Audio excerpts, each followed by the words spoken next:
Hello there you guys, welcome to one of my videos. Man United determined to avoid Harry Kane nightmare scenario. It's said Manchester United could end their pursuit for Harry Kane as Man United fear entering negotiations with Daniel Levy. Like I've mentioned before, Daniel Levy is very ruthless when it comes to transfers. Spurs are determined to keep Harry Kane. Spurs have begun talks over a new contract. It said not so long ago though that Man United are determined to sign Harry Kane this summer as Erik ten Hag made Harry Kane his number one striker target. And it said Kane would hold talks with Tottenham at the end of the season to decide his future. Kane is under contract with Tottenham until 2024. He earns £200,000 a week. Harry Kane has been at Tottenham for 19 years. He joined Tottenham's youth academy in 2004. He broke into their senior squad back in 2009. He has over 200 goals in the Premier League for Tottenham. He's won the Golden Boot quite a few times. Kane has had loan spells before with Leyton Orient, Millwall, Norwich and Leicester. And like I've mentioned, Man United have done transfer business with Tottenham before. You know, we got Berbatov off them a lot of years ago and we got Michael Carrick off them. But I'd love Kane at Manchester United. You know, he's regarded as one of the best strikers in the world and he'd guarantee Man United at least 20 goals a season. Victor Osimhen is a target for Man United. The other week he said he dreams of playing in the Premier League. He's a target for Chelsea's Osimhen. We've revived his interest in Frenkie de Jong. But in the summer, you know, Ten Hag, he's looking to make more signings. He wants to bring in a central striker and a central midfielder. Ten Hag has obviously put players up for sale. He's put around 6 or 7 players up for sale so he can fund summer spending. You know, in the summer, I can see Ten Hag getting rid of Harry Maguire. He said the other week that Harry Maguire had been put up for sale. But he said Maguire will lose Man United 40 million if he leaves in the summer as expected. I can see Ten Hag getting rid of Alex Telles permanently. He'll get rid of Eric Bailly permanently. I think he could get rid of Wan-Bissaka. He'll get rid of Dean Henderson permanently. He'll get rid of Phil Jones. Lindelof could leave in the summer. Don't forget Ten Hag blocked Lindelof from going out on loan. Jones will go. Ten Hag will get rid of McTominay. Man United are willing to listen to offers for Scott McTominay. Martial, it said a few weeks ago that he's been put up for sale. He will leave if Man United get a striker in. Ten Hag will get rid of Donny van de Beek. You know, Donny van de Beek don't play. He's a squad player. He's out for the rest of the season with a knee injury. Tom Eaton, you know, I can see Ten Hag getting rid of him. And Ed Langer as well. I think he'll leave in the summer because he's lost his place in the team since Garnacho risen up the ranks and got into the senior squad. So there you go. You know, the summer transfer window will be Ten Hag's third transfer window as Man United manager. So far, enjoyed 2 transfer windows at the club. You know, he's brought players in. You know, revert back to January, Ten Hag brought Sabitzer in on loan. He brought Weghorst in on loan and he brought Jack Butland in on loan.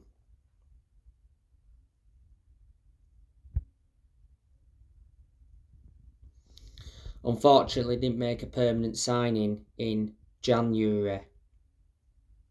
But revert back to last summer, Ten Hag brought the likes of Terrell Malaysia in, Lisandro Martinez, Christine Eriksen, Casemiro, Anthony and Martin Dubravka. Erik Ten Hag has spent over 200 million as Manchester United manager so far. Let me put into the equation, he has got rid of a lot of players as well. You know, he loaned Tuan Zabi out to Stoke, he loaned Dishon Bernard out to Portsmouth, he loaned Charlie Savage out to Forest Green, he loaned Sholo Shortire out to Bolton. Last year, as you all know, Ronaldo got sacked from the club, he's now in Saudi Arabia playing for Al Nassr. Cavani and Mata left on free transfers last year. Lingard left on a free to go to Forest. Ten Hag sold James Garner to Everton. He sold Andres Pereira to Fulham.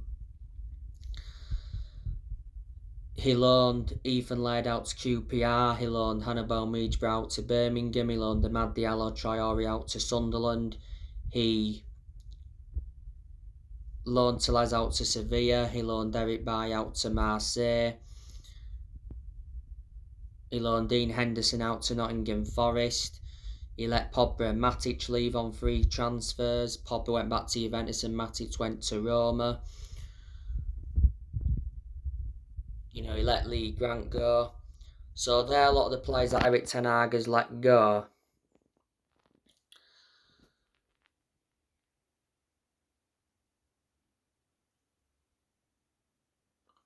As you all know, I am backing Erik Ten Hag.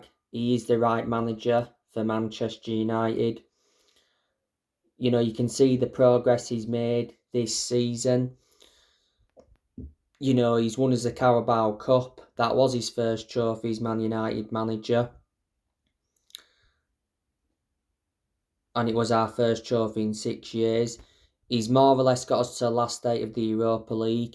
He's got us to the quarterfinals of the FA Cup and got us up to third in the league. If Ten Hag can win another trophy this season and he can get us a top 4 finish, I'd say that's a successful season. You know, this is Ten Hag's first season as United manager. Certainly our best manager since Ferguson. Not so long ago, Ten Hag got named Premier League Manager of the Month for February. Ten Hag is like 11 months into his reign as Man United manager.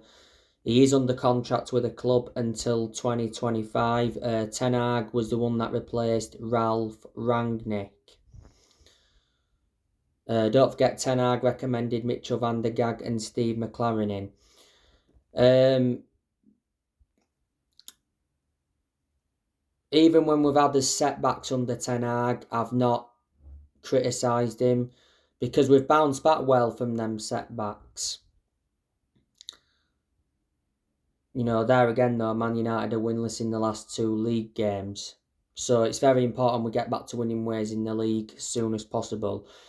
Revert back to when Ten Hag was at Ajax, he did very well because he won Eredivisie titles, he won Dutch Cups, and back in 2019 got Ajax to the Champions League semi-finals and he developed the young players well.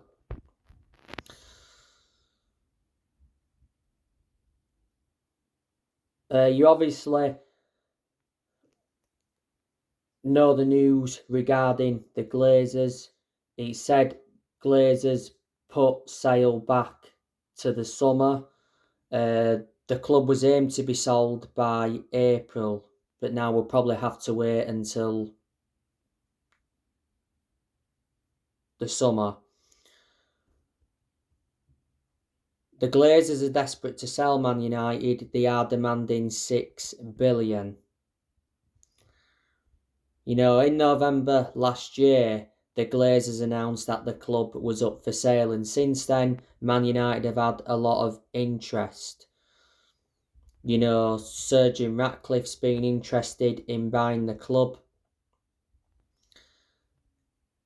As you all know, Sir Jim Ratcliffe is confident of completing Man United takeover after hiring Dave Brailsford. Sir Jim Ratcliffe is believed to have offered around 4.5 billion. That's short of the Glazers' asking price because, like I've mentioned, the Glazers are demanding 6 billion. Sir Jim Ratcliffe is Britain's richest man.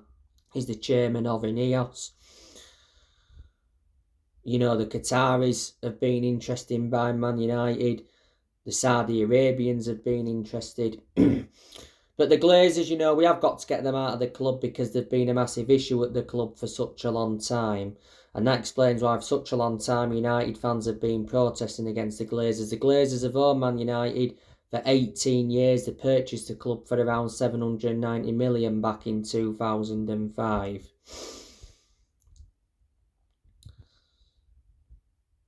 Now, as you all know, Manchester United recently drew 0-0 with Southampton at Old Trafford.